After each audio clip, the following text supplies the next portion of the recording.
Hi friends, இப்போ நம்ம மகாநதி பார்க்க போகிறோம். மகாநதியில் வீட்டில் உள்ள எல்லாத்தையும் எப்படியாவது போய் சொல்லிட்டு கிளம்பணுங்கிறதுக்காக இவங்க பிளான் பண்ணிவிட்டு கங்காவும் நம்ம குமரன் என்ன சொல்கிறாங்கன்னா, நாங்கள் டைலர் ஷாப்பில் வேலை இருக்குன்னு போய் சொல்லிட்டு இவங்க கிளம்பிட்டாங்க. காவேரி ஒரு பக்கம் எங்கள் வீட்டுக்கு போகிறேன், டாடா பாய் பாய்ன்னு சொல்லிட்டாங்க. எல்லாரும் ஒரு போய் சொல்லிட்டாங்களே, நம்ம என்ன போய் சொல்கிறதுன்னு தெரியாமல் யோசிக்கிட்டே இருந்த சின்ன பொண்ணு, சரி வர வழி இல்லையே நான் கிளம்பல அப்படின்னு சொல்லிட்டு இவங்க ஒரு பக்கம் உட்காந்துட்டாங்க. இவங்க வந்து எங்கே போகிறாங்கங்கிறதுக்காக ஃபாலோ பண்ணுறாங்களாமா. ராகினி திருட்டுத்தனமாக எட்டி பார்க்குறத பார்த்துட்டாங்க.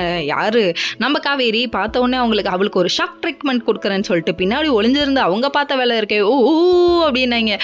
ஊன்னதில் அந்த பொண்ணு ஓஹோன்னு பயந்து ஒன்று ஓட்ட இருக்கே. ஐயோயோ ஏமா காஞ்சனா கண்ணா பின்னான்னு கத்துதுன்னு பயந்து ஓடுறியாமா அப்படின்னு சொல்லிட்டு அவங்கள பார்த்து கேட்க தோணுது. அதுக்கப்புறம் பயந்துட்டு உள்ளே போய் நடுங்கிட்டு இருக்காங்க. இன்னொரு பக்கம் இவங்க இதான் சான்ஸ்னு சொல்லிட்டு கிளம்பிட்டு ஒவ்வொரு ஏரியாவோ போஸ்டர் ஓட்ட ஆரம்பிச்சிட்டாங்க. சரின்னு சொல்லிட்டு போஸ்டர் ஓட்டியாச்சுப்பா, டீ குடிக்கலாமான்னு டீ குடிச்சிட்டு மறுபடியும் போஸ்டர் ஓட்டுற வேலையை பார்த்துட்டாங்க. மறுநாள் இது விடுன்னு சொன்னே ஜாகிங் போகலான்னு வந்த விஜய்க்கு ஷாக்கு இருக்கே. எல்லாரும் பார்த்து கெக்க பக்கன்னு சிரிக்கிறாங்க. ஐயோ எதுக்கியா சிரிக்கிறீங்க அப்படின்னு சொல்லி கேட்டால் ஒன்றும் தெரியல, யாருமே எந்த பதிலும் சொல்ல. கடைசியில் ஒரு பையனை பிடிச்சி நில்லுடா எதுக்குடா என்னை பார்த்து சிரிக்கிறீங்கன்னு சொல்லி கேட்டால் அந்த போஸ்டரை பாருங்கன்னு சொல்லிட்டாங்க. பார்த்தோன்னே நம்ம விஜய் போன போக்க பார்க்கணுமே, ஐயோ மூஞ்சி மூணார் வரையும் போதே அப்படிங்கிற மாதிரி ஆயிடுச்சு.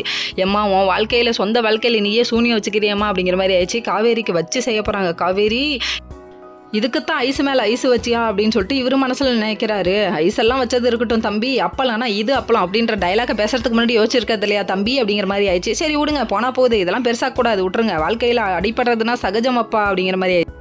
ஒரு பக்கம் கர்ஜுக்கும் காண்டாமல் இருக்க மாதிரி இவர் வந்துட்டு கத்திக்கிட்டு வீட்டுக்கு வர்றாரு. போஸ்டர் எடுத்து கிழிச்சிட்டு இவர் எடுத்துகிட்டு வர்றதை பார்க்கணுமே. எம்மா ஓடி போயிடுமா. நம்ம காவேரியோடைய ரியாக்ஷன் உயிரே உயிரே எப்படியாவது தப்பிச்சு ஓடி வீடு. எப்பா சாமி தப்பிச்சா போதும்னு சொல்லிட்டு இவங்க ஓடி ஒளிய போகிறாங்கன்னு நினைக்கிறேன். வெயிட் பண்ணி பார்ப்போம் என்ன நடக்க போகுதுன்னு. ஓகே ஃப்ரெண்ட்ஸ், நெக்ஸ்ட் வீடியோவில் பார்ப்போம்.